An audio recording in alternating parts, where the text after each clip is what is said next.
Arturo San Agustín, ¿cómo estás? No tan bien como usted, pero en fin. Decía que rodeado, cuando estás en lo de las viñas, siempre se está bien. Así es, desde luego.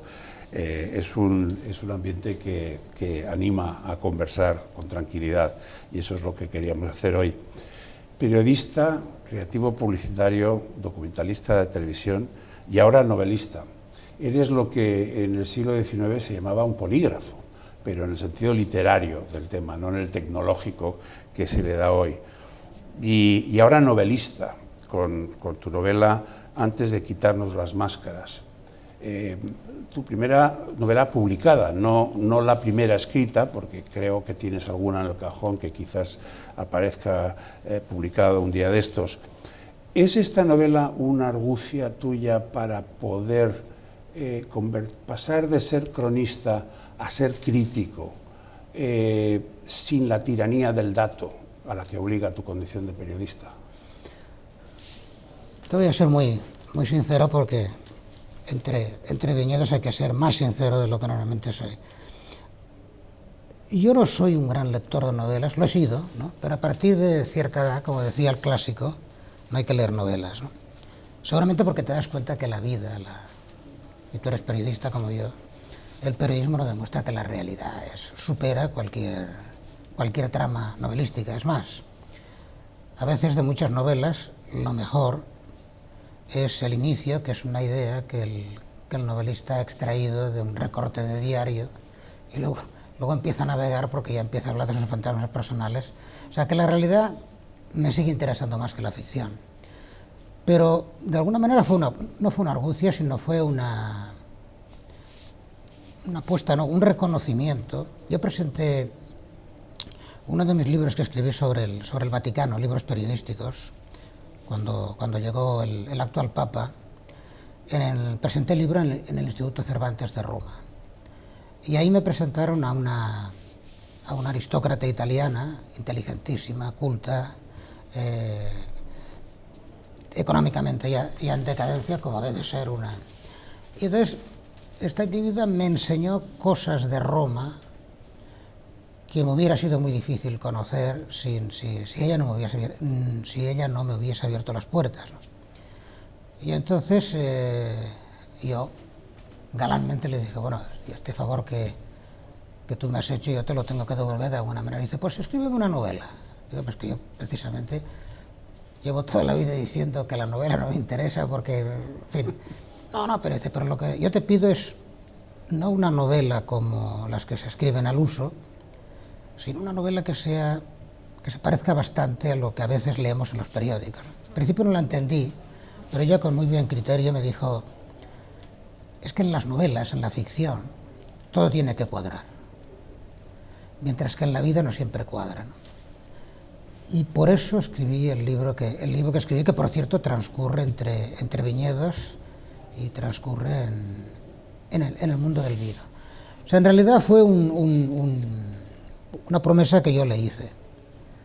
Sí que es verdad que he aprovechado, como no se te ha escapado, sí que he aprovechado para arremeter contra algunos elementos de la cultura dominante, la cultura oficial, que me parecía que eran dignos de crítica, ¿no? O sea, que es una novela amable porque hay amor, pasiones, lujo, pero también con un poco de mala intención, de mala buena intención. La mayor parte de tu trabajo se ha movido en el terreno de la no ficción, sí, en el periodismo puro y duro, una de tus facetas más conocidas y que has ejercido con regularidad en el periódico de Cataluña durante muchos años, ha sido la de entrevistador.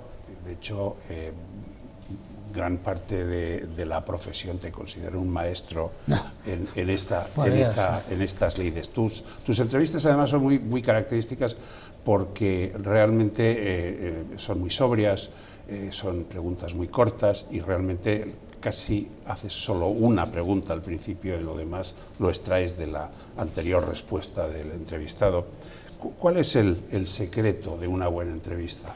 Pues el secreto es el que tú conoces. Porque mientras veníamos de viaje para aquí, yo creo que es lo que tú haces. Yo creo que entrevistar, no es hacer preguntas, sino es crear un ambiente propicio para que el entrevistado te diga algo que a lo mejor 5 minutos antes no estaba dispuesto a decirte. Y por eso yo creo que es uno de los géneros más difíciles, porque no es preguntar, no es arrinconar, ¿no? Que muchas veces la gente confunde la agresividad. Esto en televisión da mucho, o sea, la pelea siempre da mucho, ¿no? Pero en realidad, si tú arrinconas a un individuo o individua, no consigues que te cuente nada de lo que a ti te hubiera gustado saber, ¿no? Yo creo que el secreto está en eso, y sobre todo, supongo que no todos han tenido la suerte que yo tuve, que yo entrevistaba a la gente que me apetecía. Y otra cosa más, yo preguntaba para saber yo, porque tú sabes que hay colegas, con todos los respetos, que parece que pregunten no para ellos, que ellos lo saben todo, ¿no? Sino para otra gente a la que consideran intelectualmente inferior, ¿no? O sea, yo considero que esa curiosidad innata que tiene el periodista, o sea, a mí me interesaba lo que el entrevistado me estaba diciendo, y por eso lo seleccionaba. Pero fundamentalmente es el ambiente previo que tú creas a esa entrevista, que es un ambiente de confianza, con lo cual la gente está dispuesta. Muchos de tus libros se enmarcan en una tradición muy asentada en el periodismo, que es la crónica, o incluso muchos de ellos son el gran reportaje, por decirlo de alguna manera, que es fronterizo con la crónica. Otros, sin embargo, profundizan mucho más y realmente son ensayos, son libros que tienen una profundidad de análisis y de reflexión y de contenido intelectual, por decirlo de alguna manera, que son mucho más cercanos al ensayo. ¿Qué es lo que buscas? ¿Meramente informar, o quieres provocar la reflexión en los lectores, o quieres persuadir de algo? Es decir, cuando escribes, cuando escribimos, cuando escribimos para lectores, siempre hay algo que queremos conseguir. ¿Y cuál es tu motivación? ¿Cuál es tu objetivo? Bueno, tú has matizado mucho cuando escribimos para lectores, que no todo el mundo escribe para lectores, ¿no? Entonces, hay algunos que parece que escriben para sí mismos, ¿no? Yo creo que todo un poco de lo que tú dices, ¿no? No me considero intelectual. El periodismo, como tú sabes muy bien, yo de crío, me acuerdo que yo creo que somos de la misma generación, pues cuando veía algunos escritores que salían en el Nodo, porque toda la televisión tardó un poco más en llegar, para mí un escritor, yo quería ser escritor o novelista, porque veía que era un señor que viajaba, un señor o una señora, que conocía a gente importante, o a gente con una cierta gracia, y sobre todo eso, que viajaba, que conocía, que entraba en los palacios y entraba en las cabañas, ¿no? Claro, de repente cuando te enteras que ser escritor o novelista no es eso, sino que significa muchas horas de soledad escribiendo, gracias al vino. Yo pensé, claro, yo no quería ser escritor, yo lo que quería era ser como esos personajes. Y de alguna manera, lo que yo no sabía es que quería ser periodista. Porque el periodismo, sobre todo el que tú y yo hemos conocido, ¿no? Ahora ya la cosa está más complicada, era viajar y conocer gente, y comer y cenar con gente, y beber vino con gente, que es la única manera de que se establezca un diálogo y de que te cuenten cosas, ¿no? O sea que en definitiva, además el periodismo, ¿qué es lo que te permite? Pues el periodismo te permite acceder a personas que sin ser tú periodistas nunca hubieras tenido acceso a ellas, ¿no? Y en ese aspecto yo lo que me gusta es contar lo vivido, si puedo que la gente reflexione, pero vamos, no retrato situaciones y personajes que para mí tienen un interés, y que supongo que si para mí tienen un interés, para alguna gente más lo tendrán, ¿no? Pero no persigo nada más que poner en contacto a aquella persona que a mí me ha gustado conocer con otras que a lo mejor, pues que se dedica a otro trabajo, no tienen esa facilidad, ese contacto, ¿no? Y que les pueden enseñar cosas, no yo. Seguiría con este tema, pero hay otros muchos que me gustaría explorar. Uno de ellos es un tema recurrente en tu trabajo, que como creo que tú en alguna ocasión has dicho, no es tanto la religión como el aparato de la religión, es decir, el Vaticano, la Iglesia organizada, la curia, etcétera, etcétera. Has escrito varios libros sobre el asunto, fundamentalmente en torno al papado de Benedicto y al papado de Francisco y a la transición entre ambos.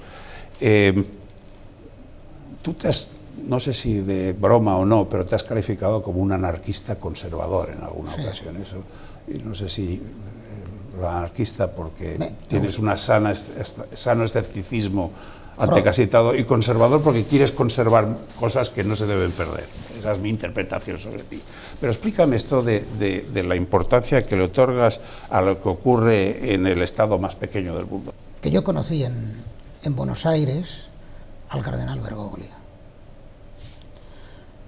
Y esto que lo que te cuento es cierto. Yo le hice una broma, no me dio la entrevista finalmente. De toda aquella estancia, que estuve 10 días, escribí un libro que, con la excusa de un amigo mío argentino, ¿sabes? A través de él recorría los diferentes escenarios de un Buenos Aires terrible, que era el Buenos Aires del Corralito, ¿no? Entonces alguien me dijo que tenía que conocer a Bergoglio. Yo pensé, bueno, es que yo no he venido aquí, pero bueno, los prejuicios estos que yo también tengo. Sí, sí. Entonces me dijo, oye, ves a la Catedral Metropolitana porque se va a celebrar un Te Deum. Y yo te confieso que desde que era crío y leíamos en los libros aquellos de historia el Te Deum, no sabía que era un oficio religioso que todavía se hace de vez en cuando, ¿no? Entonces fui a la Catedral Metropolitana de Buenos Aires, porque ahí es matizan, y ahí conocí a un señor que vi cómo se encaraba con el jefe del Estado, el presidente de la República, y me sorprendió, ¿no? Bueno, entonces entendí por qué me lo habían recomendado que hablara con él. Cuando acabó el Te Deum me hablé con él para que me concediera una entrevista. Me dijo que él no daba entrevistas. Bueno, finalmente no me la dio. Yo le hice el chiste que le dije, bueno, usted no me da la entrevista ahora, pero cuando sea papa, no olvide que yo me apellido de San Agustín, cuando sea papa usted me dará la entrevista. Y dice, le prometo que se la daré.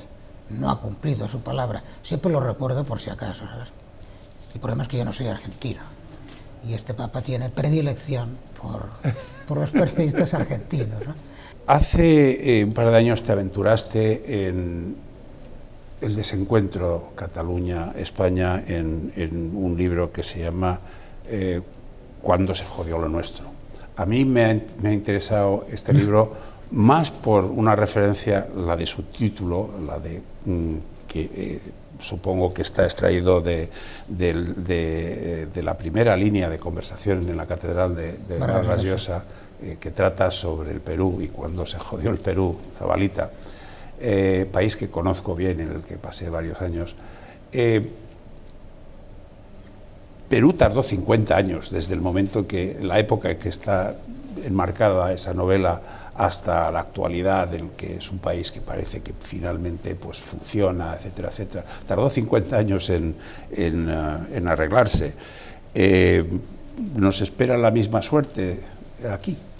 Bueno, tú que viviste el Perú aquel, tendrías que tener la respuesta mejor que yo. No lo sé, porque yo creo que, aparte que la cosa está jodida, porque hubo alguna gente en Madrid, en concreto Esperanza, creo que me preguntó, porque además usted no dice cuándo se jodió, no va acentuado, sino que es cuándo se jodió, o sea, usted da por hecho que está jodido. Digo, doy por hecho que está jodido. Él ahora intentaba provocar un poco, pero no tanto, ¿no? Yo lo que creo es que lo de Perú estaba jodido, pero lo de aquí todavía es respetando los ideales de cada persona, ¿no? Pero es que son legítimos mientras sean democráticos. Cuando empiezan a dejar de ser democráticos ya los respeto menos, ¿no? Pero yo creo que negar que sobre todo en Cataluña en este momento estamos viviendo en la ficción, bueno, sería engañar a la gente. La suerte de ser periodista es que cuando tú hablas con los principales protagonistas del llamado proceso, todos te reconocen, salvo 2 o 3 no importantes, sino actores secundarios, que es que todo esto, bueno, es que porque ya sabemos que no, que a lo mejor llegará la independencia, pero no ahora ni mucho menos, que es imposible, que no sé qué. Entonces le dice, bueno, pero esto, ¿por qué no lo decís en público? Bueno, pues porque que se crearían unas frustraciones. O sea, lo tremendo, o sea, lo casi criminal, te diría, es que se vive en una ficción que se va alimentando continuamente, en algunos casos porque se vive profesionalmente de ello, ¿no? O sea, yo respeto al patriota. Yo nunca he entendido que es de ser patriota. A mí me gusta, yo amo mi tierra, ¿no?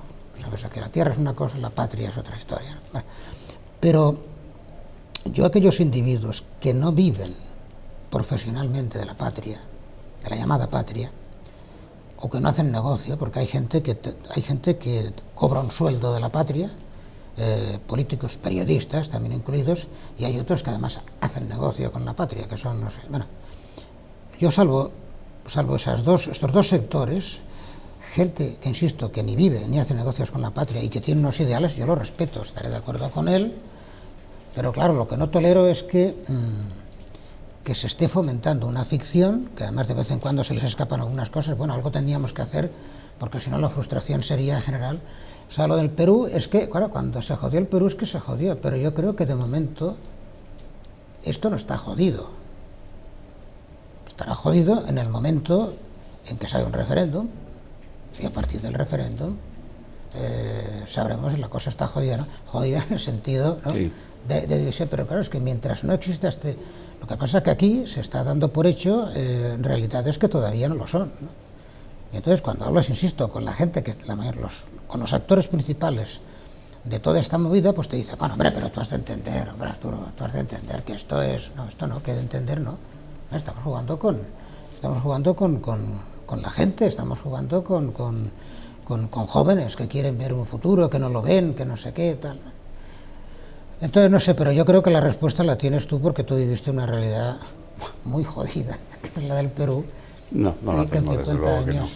Desde luego que no. En fin, yo me voy a quedar con una frase tuya que me encantó, del viaje que hiciste hace unos pocos años por la Liguria con Joan Manuel Serrat, concretamente por le Cinque Terre, esos 5 maravillosos pueblos de la costa de la Liguria, que ya son bastante conocidos, pero que hasta hace unos años eran unas joyas secretas. Y escribiste una línea que dice: yo solo necesito una parra y una botella de vino. Una parra, no una viña. La parra, pues no la tenemos, pero imaginémoslo, pero la botella de vino desde luego la tenemos, con lo cual yo quería brindar de nuevo contigo por la palabra, en forma de conversación como la hemos tenido hoy, y en forma de palabra escrita, que es la que nos regalas con tanta frecuencia. Arturo, muchas gracias. Muchas gracias.